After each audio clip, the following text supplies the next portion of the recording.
Selamat datang di Cahaya Cerita, tempat di mana kisah-kisah drama penuh makna dan inspirasi hadir untuk menemani hari-hari Anda. Jangan lupa untuk like, komen, dan subscribe agar tidak ketinggalan cerita terbaru dari kami. Kilauan. Siang itu, matahari memancar terik di langit kota kecil pinggiran. Panasnya menyengat hingga ubun-ubun, membuat jalanan berdebu dan terasa lengket di kulit. Di sebuah gang sempit yang jarang tersentuh pembangunan, seorang gadis remaja bernama Laras mendorong gerobak tuanya yang penuh dengan karung plastik bekas. Roda gerobak berdecit setiap kali melewati jalan berlubang. Namun Laras tetap melangkah dengan sabar. Usianya baru 19 tahun, tetapi wajahnya terlihat lebih dewasa karena kerasnya hidup. Rambutnya yang panjang dikuncir seadanya. Beberapa helai terlepas dan menempel di keningnya yang basah oleh keringat. Bajunya lusuh, penuh tambalan. Namun di balik kesederhanaan itu ada sorot mata lembut yang selalu mampu menenangkan siapa saja yang menatapnya. Hari-hari Laras tak jauh berbeda. Pagi mengais botol plastik, siang menjualnya ke pengepul, malam menjaga ibunya yang sakit-sakitan di rumah kontrakan reot. Hidupnya sederhana, tapi hatinya selalu dipenuhi rasa syukur. Sore itu, saat ia berhenti sejenak di tepi gang untuk mengatur napas, suara deru mesin motor sport terdengar memecah kesunyian. Suara itu asing di telinganya. Motor mewah jarang masuk ke kawasan sempit seperti ini. Orang-orang di sekitar gang ikut menoleh penasaran. Beberapa anak kecil bahkan berlari ingin melihat. Tiba-tiba, brak! Suara keras mengejutkan semua orang. Motor sport berwarna hitam metalik itu tergelincir karena melewati genangan air bercampur pasir. Pengendaranya, seorang pria muda berpakaian rapi, terlempar dan jatuh tersungkur ke aspal yang kasar. Helmnya terlepas, memperlihatkan wajah tampan namun kini meringis menahan sakit. Warga sekitar hanya berkerumun, tapi tak ada yang berani mendekat. Beberapa bahkan hanya berbisik, "Wah, itu motor mahal sekali." Ada pula yang menertawakan nasib sial pengendara. Namun Laras spontan berlari meninggalkan gerobaknya. "Mas! Mas, hati-hati, jangan bangun dulu," seru Laras panik. Ia segera berjongkok di samping pria itu. Tangannya gemetar saat melihat darah mengalir di lutut dan lengan pria tersebut. Pria muda itu, yang ternyata bernama Reno Aditya, pewaris perusahaan besar, berusaha bangkit. Namun rasa sakit membuat tubuhnya goyah. Aku baik-baik saja," katanya dengan suara tertahan. "Tidak, Mas. Jangan dipaksakan. Luka Mas lumayan parah," jawab Laras tegas namun lembut. Ia merobek ujung bajunya yang lusuh, lalu dengan cepat mengikat luka di lengan Reno untuk menghentikan darah. Reno terdiam. Matanya menatap gadis itu dengan heran. Ia tidak menyangka, gadis dengan pakaian kumal dan tangan penuh debu bisa begitu sigap menolongnya. Apalagi ketika orang-orang lain hanya menonton tanpa bergerak. "Kenapa kau menolongku? Aku bahkan orang asing bagimu," tanya Reno pelan. Suaranya bercampur rasa sakit dan keheranan. Laras tersenyum samar, meski keringat menetes di pipinya. "Karena Mas butuh pertolongan. Kalau saya biarkan, siapa lagi yang mau menolong?" Kata-kata sederhana itu menancap dalam di hati Reno. Ia terbiasa hidup di dunia penuh pamrih. Orang menolong karena ingin imbalan.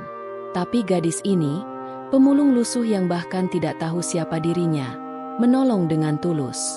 Reno mencoba berdiri, namun kakinya terkilir parah. Laras refleks menyangganya, meski tubuhnya mungil dan jauh lebih lemah dibanding Reno. "Pegang pundak saya, Mas. Pelan-pelan saja." Dengan tertatih, Reno berhasil duduk di bangku kayu dekat warung kecil. Laras tetap di sampingnya, memastikan pria itu tidak kehilangan banyak darah. Warga mulai bubar, tak lagi tertarik setelah memastikan tidak ada tontonan menarik. Di tengah rasa sakit, Reno kembali melirik gadis itu. "Siapa namamu?" tanyanya. "Laras," jawabnya singkat. Ia menunduk, merasa tak pantas menatap mata pria yang begitu berbeda dunianya.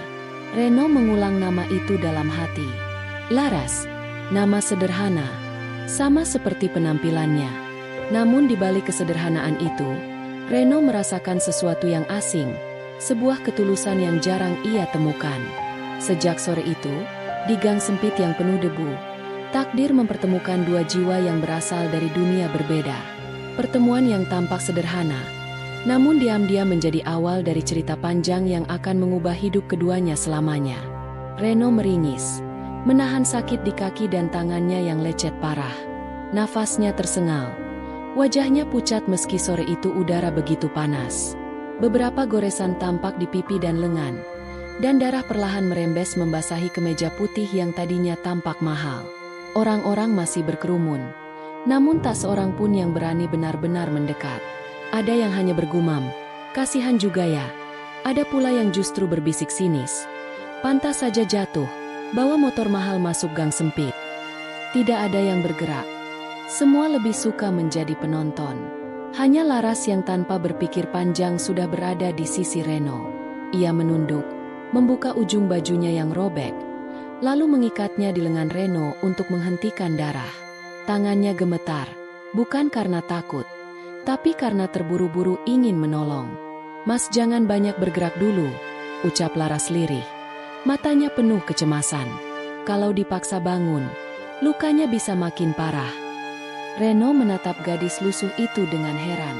Dalam hidupnya, ia jarang sekali merasakan pertolongan yang tulus. Orang-orang di sekitarnya biasanya menghampiri karena harta atau nama besar keluarganya. Tapi gadis ini, bajunya penuh tambalan, tangannya kotor oleh debu dan sampah, tapi ia tidak ragu sama sekali. "Kau tidak takut tanganku kotor kena darahku?" tanya Reno pelan, berusaha menahan sakit di pergelangan kakinya yang terkilir. Laras tersenyum samar. "Darah mas sama saja dengan darah siapapun. Kalau ada yang terluka, ya ditolong."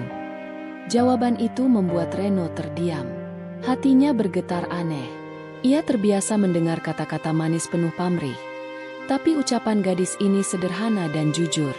Laras lalu berdiri, melirik sekitar. "Ada yang punya air? Tolong, mas ini butuh dibersihkan lukanya." Tapi tak seorang pun menanggapi. Warga hanya saling pandang. Sebagian memilih mundur. Akhirnya Laras berlari ke warung kecil, membeli sebotol air mineral dengan sisa uang receh yang ia kumpulkan sepanjang hari. Tanpa memikirkan lapar yang sejak tadi ia tahan, Laras menuangkan air itu perlahan ke luka di lutut Reno. "Sakit ya, Mas? Maaf, sebentar lagi selesai," katanya dengan suara lembut. Reno menggertakkan gigi menahan perih, tapi hatinya justru semakin hangat melihat ketulusan gadis itu. Ia bukan dokter, bukan perawat, hanya seorang pemulung, tapi usahanya begitu tulus. "Kenapa kau repot-repot begini?" tanya Reno lagi, menatap Laras dalam. Laras berhenti sebentar, lalu menunduk. "Kalau saya yang jatuh, saya juga ingin ada orang yang mau menolong. Hidup ini kan berat, Mas. Kalau kita tidak saling menolong, siapa lagi?" Kata-kata itu menusuk hati Reno lebih dalam daripada rasa sakit di lukanya. Ia merasa sedang diajari sesuatu oleh gadis sederhana yang bahkan tak mengenakan sepatu. Hanya sandal jepit yang sudah tipis. Saat Reno mencoba bangun, Laras sigap menopang tubuhnya. "Pelan-pelan saja, Mas." Kakinya sepertinya terkilir. Kalau dipaksa bisa tambah parah. Ia memegangi pundak Reno dengan seluruh tenaganya. Tubuhnya mungil, namun tekadnya kuat. Akhirnya Reno berhasil duduk di bangku kayu di depan warung. Nafasnya berat, namun ia sedikit lebih tenang. Laras duduk di tanah, tetap berjaga-jaga bila Reno butuh bantuan. Sesekali Reno meliriknya diam-diam. Ia sulit percaya bahwa masih ada orang seperti ini di dunia. Orang yang tidak menanyakan namanya, tidak peduli siapa dirinya, dan hanya fokus untuk menolong. "Aku, Reno," ucap pria itu tiba-tiba, memperkenalkan diri dengan suara pelan. Laras menoleh singkat, lalu tersenyum tipis. "Saya Laras." Nama itu sederhana, tapi terdengar begitu indah di telinga Reno. Entah kenapa, ia ingin mengingatnya. Dalam pikirannya, Reno bergumam, "Di tengah luka ini, aku menemukan sesuatu yang lebih berharga daripada sekadar pertolongan." Hari itu, di gang sempit penuh debu, Laras dan Reno tidak hanya berbagi air untuk membersihkan luka, tetapi juga menanamkan benih perasaan yang belum mereka sadari.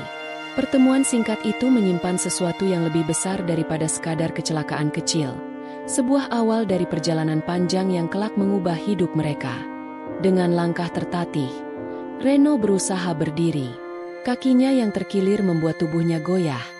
Namun Laras sigap menopang pundaknya. Pelan-pelan. "Mas, di depan ada pos ronda. Kita istirahat di sana dulu," ucap Laras sambil menuntunnya.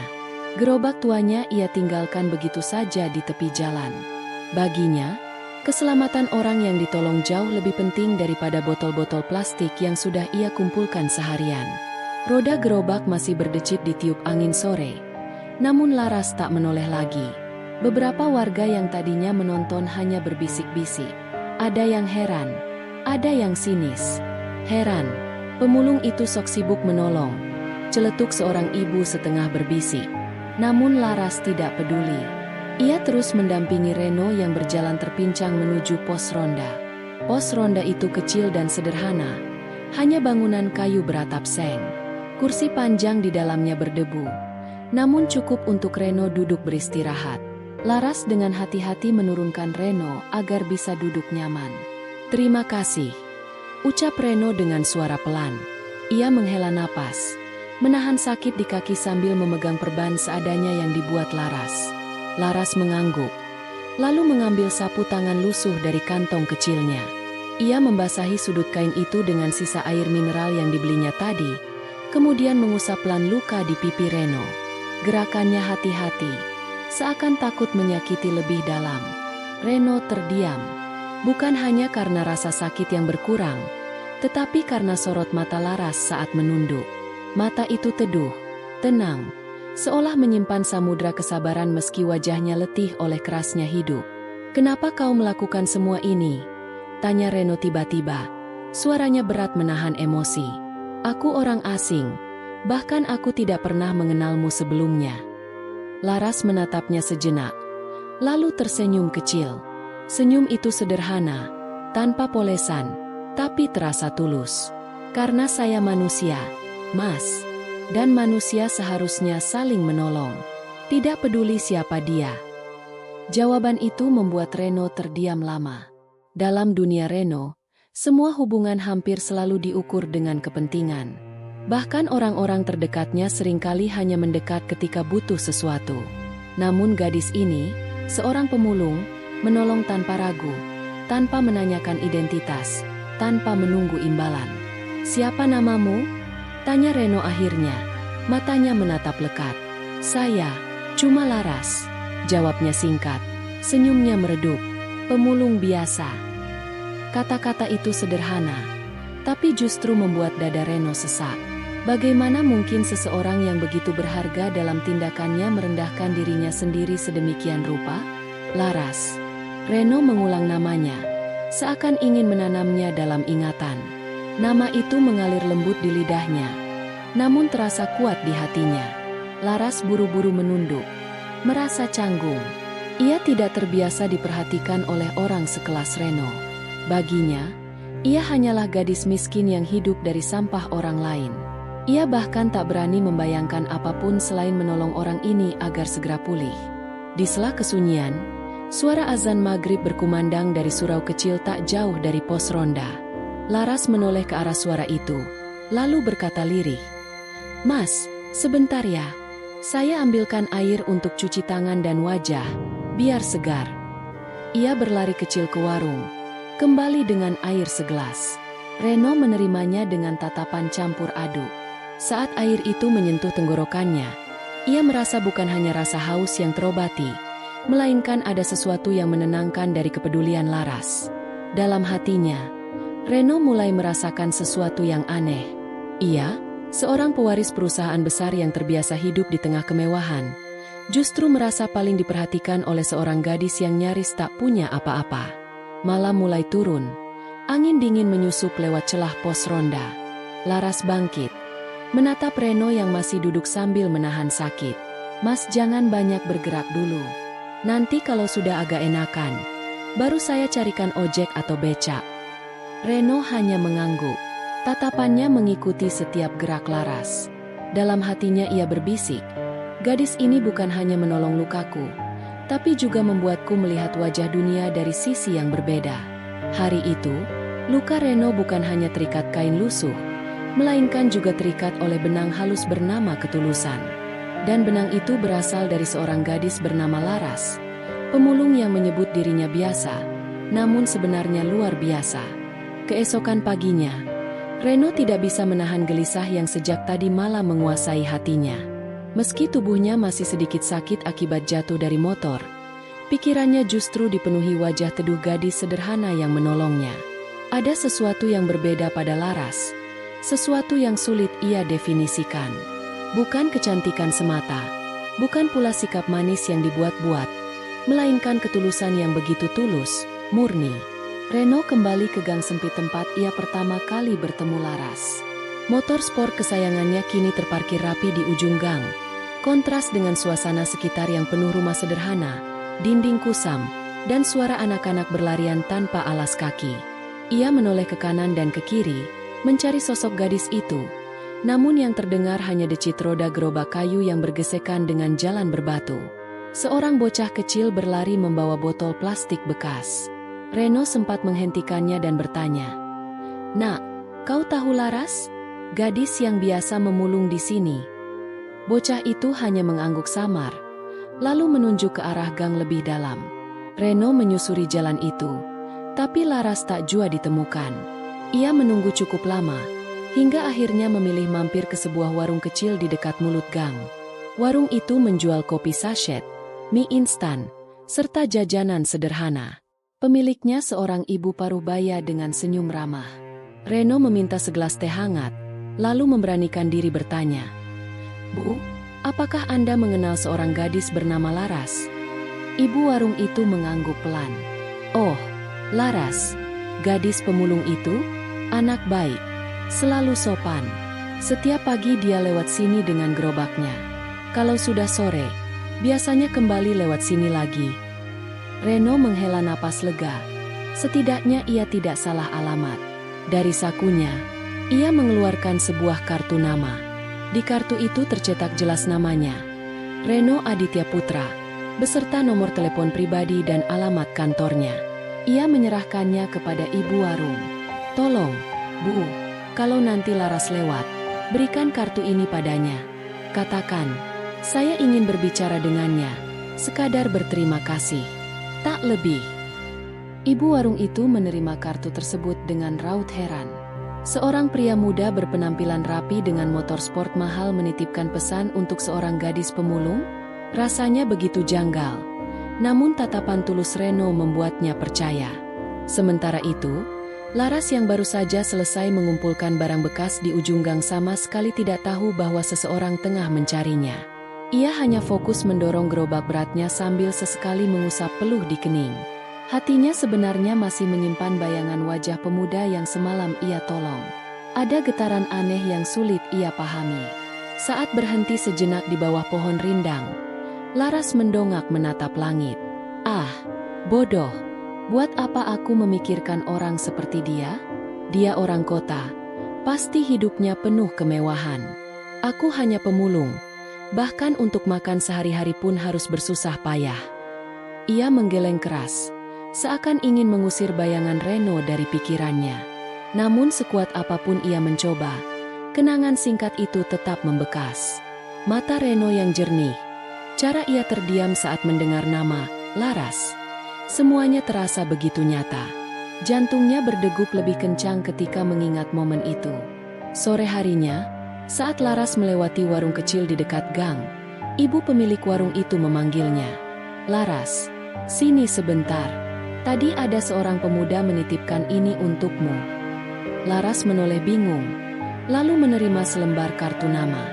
Begitu matanya membaca nama, Reno Aditya Putra, ia terdiam kaku.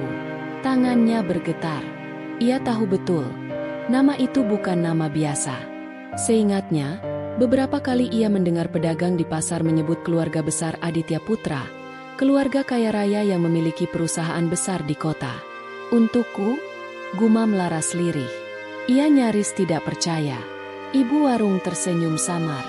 Katanya, Dia hanya ingin berterima kasih. Kalau kau mau, hubungi saja. Laras memasukkan kartu itu ke dalam saku lusuhnya tanpa berkata apa-apa lagi. Langkahnya terasa berat. Hatinya semakin bergejolak.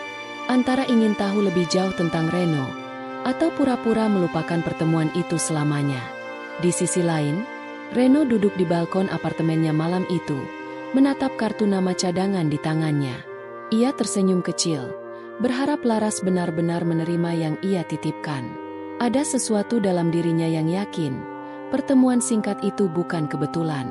Ada jejak yang membekas, dan entah bagaimana, ia ingin mengikutinya. Beberapa hari telah berlalu sejak Reno menitipkan kartu namanya di warung dekat gang. Dalam hatinya, ia sempat khawatir Laras tidak akan pernah menghubunginya. Namun rasa penasaran itu semakin kuat, hingga akhirnya ia memutuskan untuk mencari tahu lebih jauh tentang gadis pemulung yang begitu berani menolongnya malam itu. Dengan mobil hitam mewahnya, Reno menyusuri gang sempit menuju rumah kontrakan Laras. Suara mesin mobilnya langsung membuat warga sekitar terperangah. Anak-anak berlarian mengikuti dari belakang, sementara para ibu keluar rumah menatap dengan tatapan penuh tanda tanya. Mobil sekelas itu jarang, bahkan nyaris tidak pernah, masuk ke kampung mereka. Ketika pintu mobil terbuka, Reno keluar dengan langkah mantap, pakaian rapi, sepatu mengilap, dan wajah tenang membuat semua orang makin penasaran. Ia bertanya kepada seorang anak kecil, dan akhirnya ditunjukkan ke arah sebuah rumah kontrakan reot di ujung gang. Atapnya bocor, dindingnya mengelupas, dan pintu kayunya sudah lapuk. Laras yang baru saja selesai merapikan tumpukan karung bekas terkejut saat melihat kerumunan kecil di depan rumahnya. Ia semakin terperanjat begitu melihat Reno berdiri di sana, menatapnya dengan senyum tulus. "Reno?" Suara Laras bergetar. Separuh tidak percaya pemuda itu benar-benar datang mencarinya. Reno melangkah mendekat. "Aku mencari rumahmu sejak tadi. Untung ada anak-anak yang mau menunjukkan jalan." Warga semakin gempar, berbisik-bisik di antara mereka. Siapa gerangan pemuda berkelas itu? Dan apa urusannya dengan Laras, gadis pemulung yang setiap hari mendorong gerobak lusuh? Reno tidak peduli pada tatapan heran orang-orang. Ia menatap lurus pada Laras. "Aku datang untuk mengucapkan terima kasih. Kalau saja malam itu kau tidak menolongku, mungkin aku sudah terluka lebih parah." Laras menunduk canggung. "Tidak perlu berterima kasih seperti ini. Saya hanya melakukan apa yang seharusnya dilakukan siapapun. Lagi pula, saya menolong bukan untuk imbalan." Kalimat itu meluncur begitu tegas dan jujur dari bibir Laras. Reno terdiam. Selama ini, setiap kali ia menawarkan bantuan atau hadiah pada orang lain, semuanya diterima dengan senyum lebar, bahkan terkadang dengan sikap berlebihan. Tapi gadis di hadapannya ini berbeda. Ia menolak dengan ketenangan, seakan harga dirinya jauh lebih berharga daripada uang atau barang mewah apapun. "Laras," Reno berusaha mencari kata, "aku bukan ingin merendahkanmu. Aku hanya ingin berbuat sesuatu, sekadar membalas kebaikanmu." Namun Laras menggeleng perlahan. Senyumnya tipis, namun matanya tajam. "Kalau saya menerima sesuatu darimu, itu justru membuat pertolongan saya malam itu kehilangan makna. Saya tulus." "Reno, biarlah tetap begitu." Jawaban itu membuat Reno terpaku.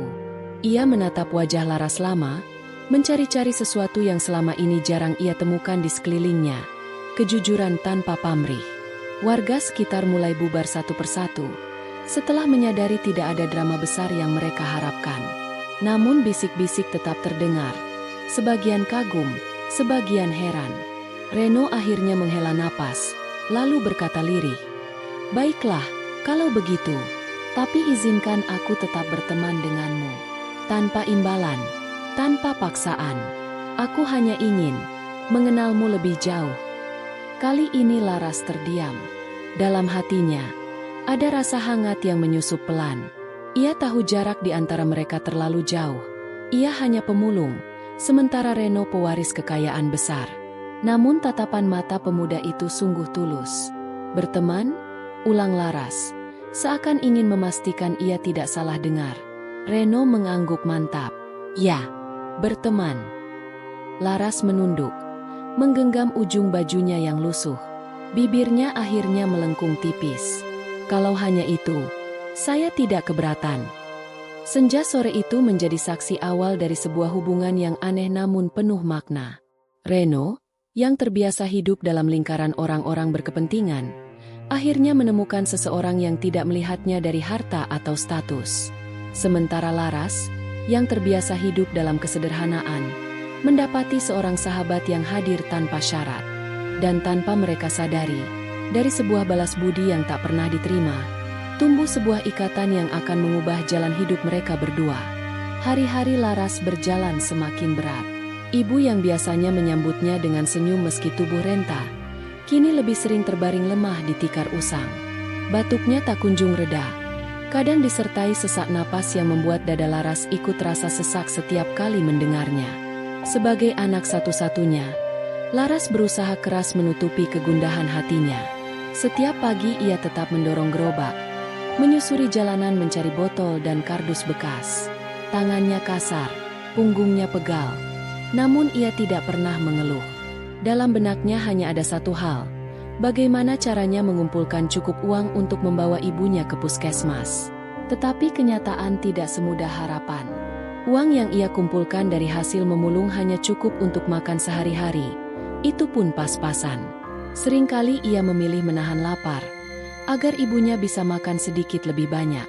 Namun melihat kondisi ibunya yang semakin melemah, Laras mulai dilanda ketakutan. Sore itu, setelah pulang memulung, ia duduk di samping ibunya yang terbaring. "Bu, sabar ya. Besok Laras coba cari kerja tambahan. Apa saja, yang penting bisa buat biaya berobat." Suaranya bergetar, matanya berkaca-kaca. Ibunya hanya tersenyum tipis, meski wajahnya pucat. "Nak, jangan terlalu memaksa. Allah pasti kasih jalan. Kau anak yang kuat, ibu percaya." Kalimat itu membuat dada Laras kian nyeri. Ia tahu ibunya hanya ingin menenangkan, padahal kondisi semakin gawat.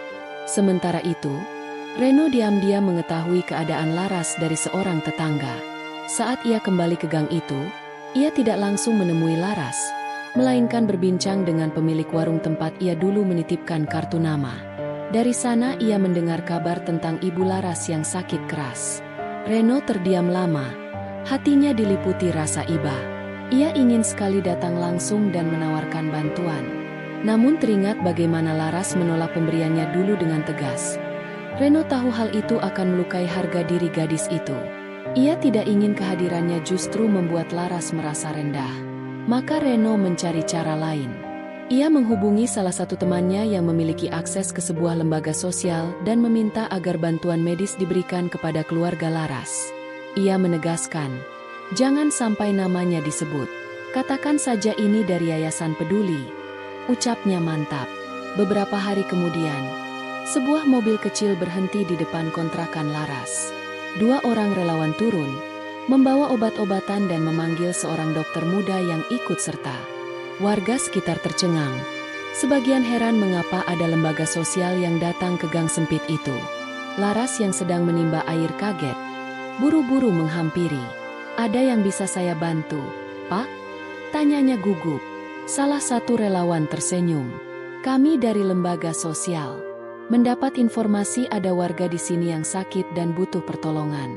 Apakah benar ini rumah Ibu Surti?" Mata Laras langsung berkaca-kaca. "Iya, Bu Surti ibu saya." Suaranya serak, hampir tak percaya. Mereka segera masuk, memeriksa keadaan Ibu Laras, lalu memberikan obat dan bantuan makanan bergizi. Sang dokter bahkan menenangkan Laras. "Ibu hanya butuh perawatan rutin dan istirahat. Jangan khawatir, kami akan jadwalkan kunjungan berikutnya." Laras tak kuasa menahan tangis. Ia berlutut, menangis sambil mengucapkan syukur. "Ya Allah, terima kasih. Engkau kirim pertolongan lewat cara yang tak terduga." Malamnya, Laras duduk di samping ibunya yang tertidur setelah minum obat. Ia menatap lampu minyak yang redup. Hatinya penuh haru. Ternyata Allah benar. "Bu, selalu ada jalan. Ada orang baik yang membantu kita, meski kita tak tahu siapa." Ia sama sekali tidak menyadari bahwa orang baik itu adalah Reno, pemuda yang beberapa waktu lalu ia tolong di jalan. Reno sendiri, dari jauh, merasa lega melihat mobil lembaga sosial itu masuk ke gang. Ia berdiam di mobilnya, tidak ingin Laras tahu. Baginya, melihat Laras tersenyum saja sudah cukup. Malam itu, Reno sadar satu hal. Kadang balas budi bukan harus dalam bentuk besar dan terang-terangan. Justru yang tulus adalah ketika seseorang menolong tanpa harus disebut namanya. Dan di sisi lain, Laras belajar bahwa kesulitan bukan akhir dari segalanya. Justru di saat paling gelap, secercah cahaya bisa datang dari arah yang tidak pernah ia bayangkan. Hari itu udara rumah sakit terasa sesak bagi Laras. Setelah berhari-hari berjuang menjaga ibunya yang dirawat di ruang kelas 3, ia mulai kehabisan tenaga. Matanya sembab karena kurang tidur, tangannya kaku karena terus bergantian menjaga, sementara pikirannya dipenuhi keresahan tentang biaya yang semakin membengkak. Meski lembaga sosial beberapa kali datang membantu, Laras tahu biaya rumah sakit tidak mungkin sepenuhnya ditanggung. Ada obat tambahan yang tidak masuk daftar, ada alat medis yang harus dibayar sendiri. Setiap kali ditagih administrasi, hatinya berdegup keras, bingung harus mencari dari mana uang itu. Sore itu, setelah kembali dari warung kecil tempat ia mencoba menjual beberapa botol plastik, Laras berjalan tergesa menyusuri lorong rumah sakit. Namun langkahnya terhenti ketika matanya menangkap sosok yang sangat ia kenal. Reno, pemuda itu berdiri di depan loket pembayaran, mengenakan kemeja sederhana namun tetap terlihat berkelas. Laras membelalak, bersembunyi di balik tiang dekat lorong, mencoba memastikan pandangannya tidak salah. Ia melihat jelas bagaimana Reno menyerahkan kartu identitasnya dan sejumlah uang ke kasir. "Semua biaya perawatan Ibu Surti saya yang tanggung," ucap Reno tegas. Hati Laras seperti diremas. Perasaan campur aduk menyergapnya. Kaget, bingung, marah, tapi sekaligus haru. Selama ini ia mengira pertolongan datang dari lembaga sosial. Ternyata diam-diam Reno yang berdiri di balik semua itu. Tanpa sadar, air matanya mengalir. Ia melangkah mendekat.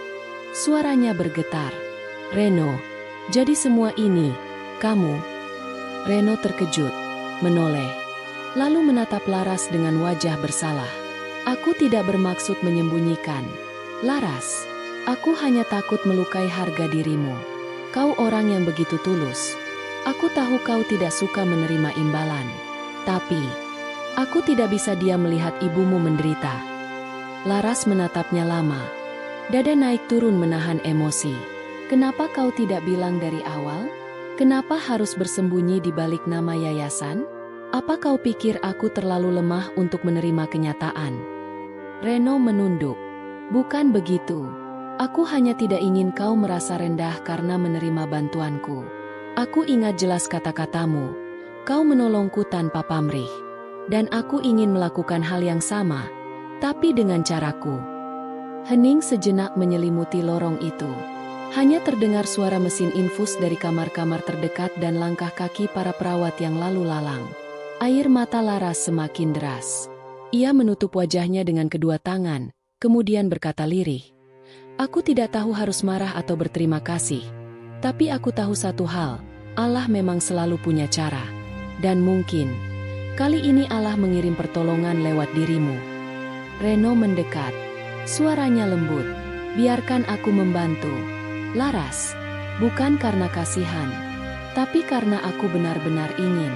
Sama seperti kau waktu menolongku. Kau tidak peduli siapa aku. Kau hanya ingin aku selamat. Izinkan aku melakukan hal yang sama untuk ibumu." Laras akhirnya mengangkat wajahnya. Matanya yang basah menatap Reno penuh kejujuran. Aku tidak bisa membalas semua ini. Tapi aku berjanji, aku akan selalu mendoakanmu. Semoga kebaikanmu tidak pernah putus balasannya." Reno tersenyum. Kali ini lega karena kebenaran akhirnya terungkap. Doa dari seorang gadis setulus dirimu, itu sudah lebih dari cukup untukku. Lorong rumah sakit itu menjadi saksi momen yang tak terlupakan. Bukan sekadar tentang bantuan materi, tapi tentang bagaimana dua hati yang berbeda dunia dipertemukan dalam ujian hidup. lalu disatukan oleh ketulusan. Bagi Laras, hari itu ia belajar bahwa menerima pertolongan bukan berarti merendahkan diri, melainkan mengakui bahwa Allah bekerja melalui tangan siapapun yang Dia kehendaki. Dan bagi Reno, ia menyadari bahwa menolong orang lain tanpa pamrih justru menghadirkan kebahagiaan yang jauh lebih besar daripada harta apapun. Waktu berjalan cepat. Beberapa bulan sejak kebenaran terungkap, hidup Laras sedikit demi sedikit mulai berubah. Ibunya berangsur pulih, meski masih harus menjalani perawatan rutin. Laras tetap bekerja memulung, tetapi kali ini hatinya lebih ringan. Ada harapan baru yang membuat langkahnya tidak lagi terasa seberat dulu. Hubungannya dengan Reno pun semakin dekat. Meski jurang status sosial masih membentang, keduanya menemukan kenyamanan dalam kebersamaan yang sederhana. Reno kerap datang tanpa pengawalan, hanya untuk menemani Laras bercakap di teras kontrakan kecilnya, atau membantu membawakan karung botol bekas. Laras sering protes, merasa tak enak hati, tapi Reno hanya tertawa dan berkata, "Aku ingin tahu rasanya hidupmu." Suatu pagi, Reno datang dengan senyum yang lebih lebar dari biasanya. "Ikut aku sebentar, Laras. Ada sesuatu yang ingin kutunjukkan." Laras sempat bingung, tapi akhirnya menuruti. Dengan sedikit kikuk, ia masuk ke mobil Reno, sementara ibunya hanya bisa tersenyum hangat melihat dari kejauhan. Perjalanan itu terasa panjang. Mobil melaju melewati jalanan kota yang semakin megah, lalu berbelok ke sebuah kawasan perumahan yang rindang dan tenang. Rumah-rumah besar berjajar, jauh berbeda dari gang sempit yang selama ini menjadi dunia Laras. Mobil berhenti di depan sebuah rumah besar bercat putih dengan halaman luas. Laras terpaku, matanya membesar, jemarinya gemetar memegang ujung jilbab lusuhnya. "Reno, kita mau apa di sini?" Reno tidak menjawab. Ia hanya menggenggam kunci rumah dan menuntun Laras masuk melewati pagar. Ketika pintu rumah dibuka, tampak ruang tamu luas dengan perabot sederhana namun elegan. Aroma kayu baru tercium, membuat suasana terasa begitu hangat. "Laras," ucap Reno akhirnya, menatap gadis itu dengan penuh kesungguhan. "Mulai hari ini, rumah ini milikmu." Laras menoleh cepat, wajahnya pucat. "Apa? Reno, jangan bercanda. Rumah sebesar ini, milik saya." Reno tersenyum, tapi matanya serius. "Aku tidak bercanda. Aku sudah mengurus semuanya. Sertifikat atas nama ibumu, agar kalian berdua punya tempat tinggal yang layak. Dan bukan hanya itu." Reno menyerahkan sebuah map berisi dokumen. Di dalamnya ada modal usaha. "Aku ingin kau punya kesempatan untuk hidup lebih baik, tanpa harus terus mengais sampah di jalan." Laras terpaku, tubuhnya gemetar hebat. Air matanya mengalir tanpa bisa ia tahan. Ia berlutut di lantai marmer yang dingin, lalu bersujud syukur. Suaranya parau ketika berkata, "Ya Allah, aku ini siapa, hingga kau beri nikmat sebesar ini? Aku hanya seorang pemulung, tapi engkau kirim pertolongan lewat orang baik seperti Reno." Reno ikut berjongkok, mengangkat Laras dengan lembut. "Jangan katakan kau hanya seorang pemulung. Ketulusanmu jauh lebih berharga dari segala harta. Kau menolongku tanpa pamrih waktu itu. Dari situlah aku belajar melihat dunia dengan cara berbeda. Kau membuka mataku, Laras." Laras menatapnya dengan mata basah. "Tapi Reno, hadiah sebesar ini, aku tidak pantas." "Justru karena kau merasa tidak pantas, itulah yang membuatmu layak menerimanya," jawab Reno tenang. Hening sejenak menyelimuti ruangan itu. Hanya suara burung di halaman yang terdengar. Lalu Laras kembali menangis. Kali ini bukan karena sedih, melainkan bahagia yang tak pernah ia bayangkan seumur hidupnya. Sejak hari itu, kehidupan Laras benar-benar berubah. Ia tidak lagi harus memulung di jalan. Bersama ibunya, ia menempati rumah baru dengan penuh syukur. Modal usaha dari Reno ia gunakan untuk membuka warung kecil yang kemudian berkembang pesat karena ketekunannya. Namun perubahan terbesar bukanlah pada harta atau rumah, melainkan pada cara pandangnya. Laras menyadari satu hal penting. Kebaikan, sekecil apapun, jika dilakukan dengan ikhlas, akan kembali dengan cara yang tak terduga. Reno pun menemukan kebahagiaan yang berbeda, bahwa kebesaran seseorang tidak diukur dari harta yang ia miliki, melainkan dari keberanian untuk tulus berbagi. Dan di sebuah sore, ketika Laras menutup warung barunya, ia menatap langit jingga dengan hati bergetar. Ya Allah, terima kasih.